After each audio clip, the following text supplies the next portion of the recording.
Welcome to the With Ingram series of podcasts. I'm Philip Ingram, and today I'm with Tom Pressley from Everbridge. Warning, you might actually learn something. Right, I'm sitting in the Kempton Fitzroy in, just opposite Russell Square in London, with Tom Pressley from Everbridge. Now, I'll let him introduce himself in a minute, but this is the next of the With Ingram series of podcasts. Tom, thank you for coming to speak to me. Can you tell me a little bit about you, yourself, and a little bit about Everbridge? Hi Philip, yeah, it's good to be here, and thanks for setting this up. So I'm Tom Pressley. I'm the VP of International Marketing at Everbridge. I'm fairly new into the company. I've been with them for about 3 months now. I've had a fairly long career in marketing. I started out in retail marketing and decided that when that wasn't really going to be the place that was going to be the most exciting opportunities for a marketer, I decided to move into technology marketing. I've been in that sector for the last 10 years now and came across Everbridge and thought, actually this is one of the few companies that I've come across recently that's actually trying to improve the world rather than just be concentrating on cold hard cash on the bottom line. Obviously that's an important part of doing business, but the company itself is actually trying to make the world a better and a safer place, so it seemed like a good company to work for. And Everbridge is into sort of public messaging and the public messaging space. There's something going on in Europe at the moment that's making this important. What is it? Why should we be focusing on public messaging? And what is public messaging? Yeah, so I mean, Everbridge itself works in what's called the critical event management space. So anything that we refer to as a critical event could be anything from an extreme weather event. Obviously, we've had Hurricane Dorian recently over in the States that caused absolute havoc. It could be a terrorist attack. It could be a system failure. Now, when you're talking about that from an independent private company perspective, that has and carries its own problems for sustainability and continuity. But from a public warning perspective, we're now actually starting to hear from a lot of governments worldwide who have woken up to the fact that they need a much more sophisticated solution in place to help keep people safe, their populace and their population safe when any type of critical event occurs. The thing that's really put this on the agenda for people in Europe recently is a new directive out from the European Union, which came out in December 2018, part of the EECC, which is the European Electronic Communications Code, which deals with a lot of different aspects of modern communications, particularly around 5G is obviously a very hot topic at the moment. But there is an article within that directive, Article 110, which states that every European Union member state has to have a public warning system in place that is operated via mobile phone, and these countries have to have a solution in place by the middle of 2022. So this isn't an air raid siren that's going to go off on a mobile phone. This is something a little bit more sophisticated. And surely if Boris gets his way on the 31st of October, we're not bothered by European directives. Well, that's the big question, isn't it? But I think to take those sort of questions separately, the piece about the mobile phone, I think we're coming from a background where the governments have been trying to solve the best way to communicate with their population during the crisis for many years. From back to the Second World War and using sirens through to TV warnings, radio messages, social media more of late. Now, the fact that probably about 92% of the European population has a mobile phone. This is a device that is no more than a couple of feet away from us wherever we are during the day. I mean, there is sort of even I saw some stats recently of how many people actually take their phones into the lavatories with them, which is quite disgusting. But it's a case in point. These things are always close by, and it therefore creates a perfect opportunity and a platform for governments to actually communicate with people and transmit messages. Now, there are a lot of different ways that messages can be transmitted on mobile phones via different technologies. Some will have the phone going off, and others will allow you a much more sophisticated sort of two-way conversation with that. But I think the fact is that the mobile telephone is such the important go-to device that actually brings this whole piece of legislation together, and that's why I think it's important. Now, the second point, vis-a-vis Mr. Johnson, I think regardless of what happens on the 31st of October, this is not something that the civil service will be keen to drop, even if we do walk away from Europe without a deal. I think we're not dealing with just common or garden policy here, we're dealing with the safety of the population and people's lives. So I don't think this particular impetus to improve the government setup to deal with something like this is going to go away. Yeah, I agree with you on that, and I think I'm not sure whether this is wrapped up in the wider European bills that are out there to say we're adopting European law. But you're talking of then sending messages to my mobile phone. Is this something that the data protection community are now suddenly going to go, oh, should we be worried about this? How have you got my personal details? Why are you communicating with me without my permission? Do I have to sign up to this, or is there another bit of technology that's getting in there? And how do you reassure me that you're not interfering with my personal private rights? I think the data protection community are always going to stick their oar in whenever it's an opportunity to do so. But and again, this comes down to the type of technology that you actually choose to go with. I think, for example, I can give you an example of a technology that we actually advocate, which is, amongst others, is a location-based SMS. And that really only uses a telephone number and your SIM location. Now, all that data actually sits with the network provider, and that information, effectively, in sort of layman's terms, we ask for that data from the network providers once. And the network providers retain the data. It's the data that you would have with your contract. And then if we want to actually see where you are moving to, so if we've messaged you to say, where are you? There is a crisis. You should move out of this danger zone. We can then message you again, having taken those two pieces of information to find out where you've actually moved to and whether you're actually moving in the right place, right location, and actually keep track of you as you move away from danger. Now, that's not something that requires any data sign-off. It's fully GDPR compliant, so no one needs to be sort of rushing to the local authorities complaining that we're about to steal their identity or anything like that. So this is available, if I understand, for different cities, different municipalities. You can put it into smaller geographic areas, or you can do it countrywide. What are the sort of solutions that are out there? How does it fit all those different types of scales that you get out there?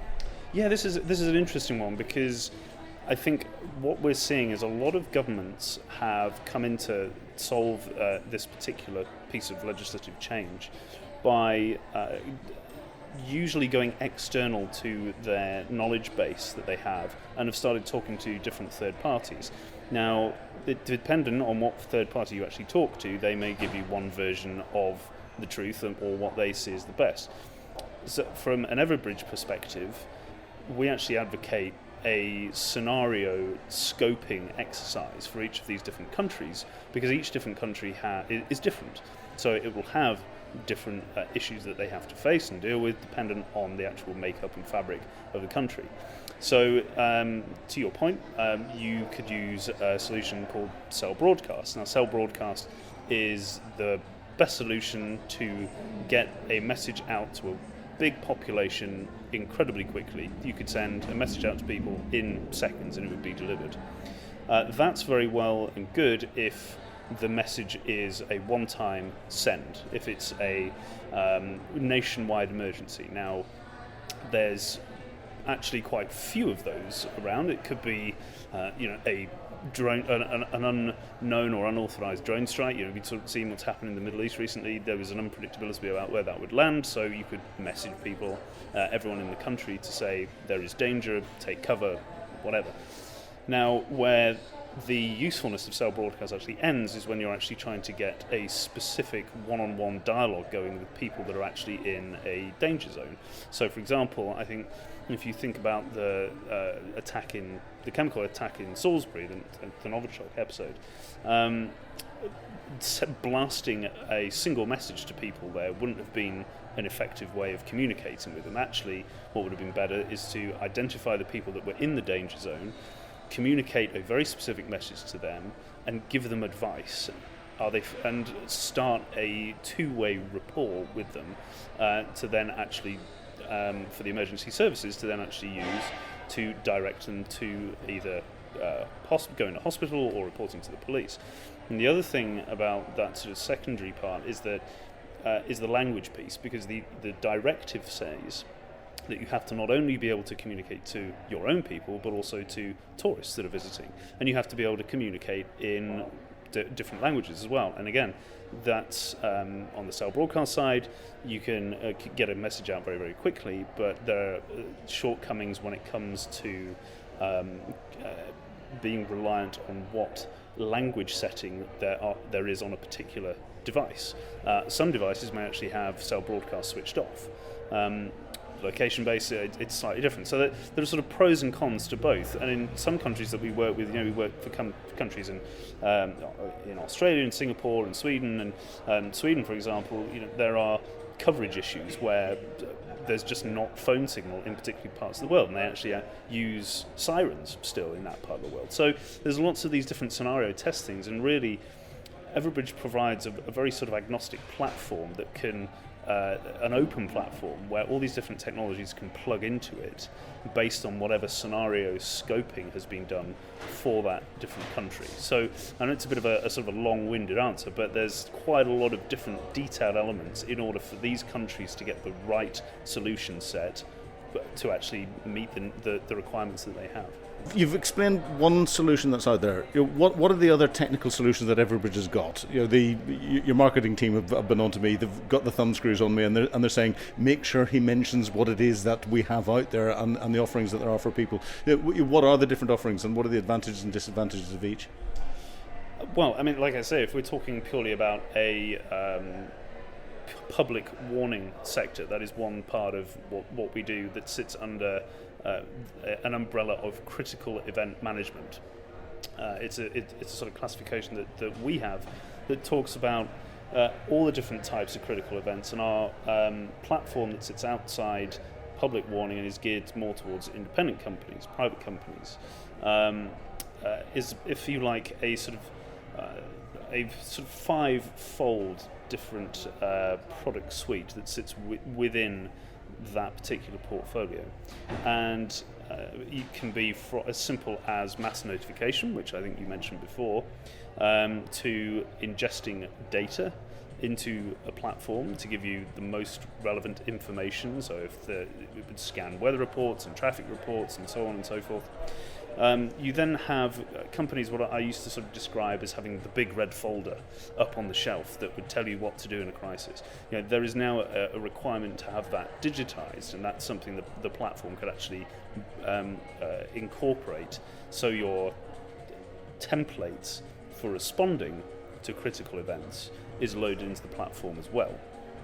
And then you have what we sort of call a single pane of glass, which is our visual command center. I've actually just come back from a trip to our office in Burlington, Massachusetts, our headquarters, and it's an entire wall of it's something like out of that Minority Report film. It's very good. You can see all the different types of data being ingested into the platform. You can see the map on screen, where all your people are, and how you can actually communicate with them, their location in the world. So there's a fantastic amount of data, and I think it's sort of indicative of where crisis management is actually moving to. I think from the purely reactive state, where something happens and you have to communicate with people, to a proactive state where you're actually assuming and predicting some of these scenarios that you're likely to come up against and planning accordingly for that. So when it does happen, you're much better prepared to respond to that crisis and recover from it in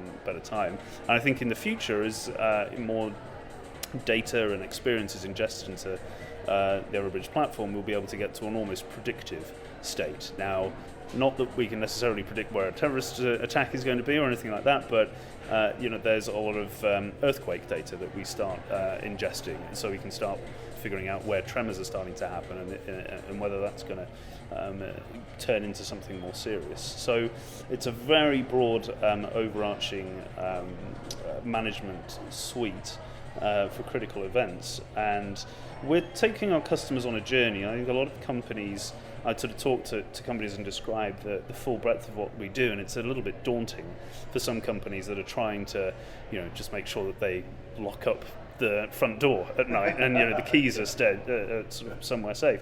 And that's why we sort of take these companies on what we call a sort of resilience maturity journey, to take them to the point where they are, that sort of gold standard of looking after their people and keeping their business processes running in a crisis. So gold standard, does it cost Brinks-Matt bullion in price? Is it cost effective for companies to do this? The European directive is clearly saying that countries have to. Does it say that companies have to? It absolutely is cost effective. I think it's obviously very dependent on where a company is on their journey. But again, can you really put a particular price tag on keeping the people that work for you safe and recovering your business sustainability in a crisis? So we always work with customers to understand what their requirements are and tailor our product set to meet their requirements. And obviously there is a little bit of money being made on our side out of that in order to invest back in our platform and help actually develop it for the future. But we've had no complaints from our customers so far, and in fact quite the opposite. So Tom, when cities or countries are asking you about solutions, what are the sort of things that they should be considering? How should they come to you? What questions should they be asking you? So Tom, when cities or countries and governments come to you and ask for solutions, what are the sorts of things that they should be considering? Are there any specific questions or areas that they should be looking at so that you can tailor your solutions in the right way for them? Well, I think the first thing they should be thinking about is the fact that they only have a few years left to actually get a solution set in place. Remember, this the European legislative deadline for this to have a solution set in place is June 2022. So these governments really don't have a lot of time to get their act together. So I think that's one important point. Then, in terms of the sort of questions they should be asking, I think this comes back to the point of scenario scoping and actually what they different governments want to be able to do with the communication objectives that they have. So, for example, are they putting a solution in place that is going to benefit the emergency services? What actual functionality do they want? And I think you'll find that there's a big variance across the different European countries in terms of actually what these different countries need and what these different agencies need. I think you then have to get the network providers on task to actually deliver the messages, and then talk to third parties like Everbridge, who are in best position to actually give you some impartial advice about the different solution sets that are out there in order to meet those scopes. So it really encompasses a lot more parties than just simply going to a consultant and asking for their best advice on what to do. I think it's really important to engage the services, platform providers, even the general public, to actually understand what the best solution fit is, and then your questions kind of come out of that. So you're happy to approach people and give them advice rather than go in and try and just sell them a product? Well, yeah. I mean, ultimately, this is a situation where we're trying to keep people safe, and that very much should not be about a money-saving exercise or a profit-making exercise. The point here is to get the right solution for the right country, for the right government, to actually keep their population safe and their tourists and visitors safe in the event of a crisis. And I think every solution vendor out there, not just Everbridge, has a duty to be impartial and work with the local governments and people who are in charge of this process to make sure that they have the best advice to achieve the ultimate outcome, which is saving lives at the end of the day. Now, you're taking part, I understand, in the International Disaster Response and co-located International Security Expo at Olympia at the end of the year. What are you hoping to get out of those two events? Well, I mean, events are absolutely fantastic opportunities to meet people that we can help. I think it's obviously from the initial position of actually turning up there and selling the Everbridge brand to people and helping to build awareness over our platform is, of course, absolutely vital.